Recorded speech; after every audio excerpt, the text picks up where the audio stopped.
जीतन राम मांझी के बेटे संतोष सुमन बिहार सरकार में मंत्री थे, हम पार्टी के राष्ट्रीय अध्यक्ष थे। उन्होंने आज मंत्री पद से इस्तीफा दे दिया है। हम बात करेंगे आरजेडी के राष्ट्रीय उपाध्यक्ष शिवानंद तिवारी से। सर, आरोप लगा रहे हैं इस्तीफा देने के बाद कि जदयू हम पर दबाव बना रही थी कि अपनी पार्टी का हम लोग में जो है विलय करिए। देखिए, बचकाना बात है। आप दबाव क्या कोई बना सकता है? आपकी पार्टी है, आपको तय करना है हमको क्या करना है। अब इसमें कोई दबाव बनाएगा कि नहीं साहब आप हमारी पार्टी में अपने पार्टी को मर्ज कर दीजिए, विलीन कर दीजिए, और आप नहीं तैयार होंगे तो कोई ज़बरदस्ती कैसे कर सकता है। इसलिए इस सब का कोई मतलब नहीं है। ये शुद्ध ब्लैकमेलिंग वाला मामला है। आप देखिएगा, जीतन राम मांझी को जब से नीतीश कुमार ने मुख्यमंत्री बनाया तब से उनका दिमाग जो है बिल्कुल आसमान पर है। रोज़ कुछ न कुछ बयान देना, रोज़ कुछ न कुछ कहना, ये स्थिति बन गई है। आप देखिएगा, उनके घर के बगल में उनके बेटे का घर है, जीतन राम मांझी की दूसरी पीढ़ी, बड़ा सा साइन बोर्ड लगा हुआ है। ये सब क्या साबित करता है? असल में उनको आकलन अपने आप का वो नहीं कर पा रहे हैं। आप देखिएगा, जब गठबंधन में थे उस समय प्रधानमंत्री के मंच पर उनको जगह मिलती थी, भाषण देते थे। उसके बाद मैंने पैर जो है उनका ज़मीन पर नहीं था।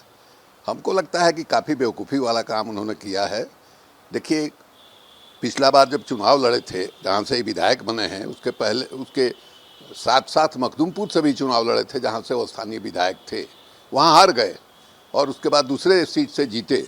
वो भी लोग कहते हैं कि उदय नारायण चौधरी को हराने के लिए लोगों ने इनको जितवा दिया। इनकी बेटी जो है अभी गया में मेयर का चुनाव लड़ी, जमानत उसकी जब्त हो गई। वो असलम है इनका एकदम की आदमी। वो बाई इलेक्शन हुआ था, मैंने कॉरपोरेशन थे का गया म्यूनसिपैलिटी का या क्या, उसमें उसको मात्र 13 वोट आया। ये इनकी स्थिति जो है बन गई है। इनको ये उम्मीद थी हम जो है सीधे मुख्यमंत्री को इस्तीफा नहीं सौंप करके विजय चौधरी को इस्तीफा देंगे, मुख्यमंत्री हमारा मनोनयन करेंगे। अभी जो 23 तारीख को संपूर्ण विपक्षी दलों की बैठक होने वाली है, उसके पहले मैंने हमारा इस्तीफा जो है वो मंजूर नहीं कर सकते। उनको ये लगेगा कि नहीं साहब इसका संदेश जो है गलत जाएगा, इसलिए उन्होंने विजय चौधरी को दिया। लेकिन अब नीतीश कुमार को जानते नहीं थे, उसी को इस्तीफा को मंजूर कर लिया। तब देखिए आगे क्या करते हैं लोग। अच्छा, अमित शाह से पहले जीतन राम मांझी जाके मिले थे कुछ समय पहले, तो क्या लगता है वहाँ यहाँ ये सब करने की पटकथा कब लिख दी गई थी? वो उनको हमने आपको बताया कि उनकी स्थिति क्या है। अब वो कह रहे हैं कि 5 सीटों पर हमारी तैयारी थी।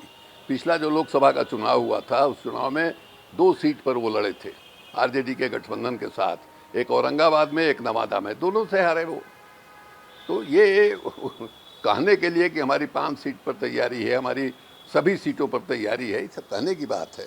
अब वो क्या करते हैं उन पर निर्भर करता है, और हमको लगता है कि शायद वो उधर ही जाएं, एनडीए में मैंने इसकी संभावना दिखाई दे रही है।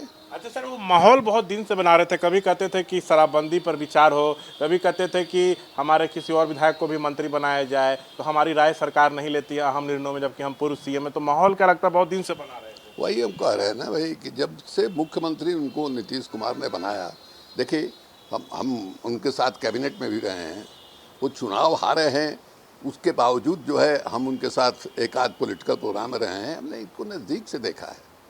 ये अपना आकलन खुद ही नहीं कर पा रहे थे।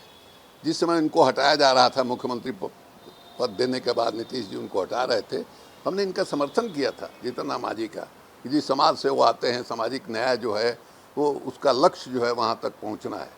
लेकिन अब देखिए, हमेशा कुछ न कुछ बने अखबार में बने रहने का। हमको याद है कि आज से 50 साल पहले जब हम लोग राजनीति में, नए युवा राजनीति में, छात्र राजनीति में सक्रिय थे, तो अखबार में बयान देने का चस्का लगा रहता था, और अगले दिन अखबार में बयान नहीं छपता था तो लगता था कि पूरा का पूरा अखबार व्यर्थ है। माने उसी उम्र में ये पहुंच गए थे। तो ये इनकी हालत रही है। देखिए क्या करते हैं। तो ये थे हमारे साथ बातचीत करते हुए पूरे मामले पर शिवानंद तिवारी। कैमरा पर्सन शैलेश के साथ शशांक कुमार, एबीपी न्यूज़, पटना।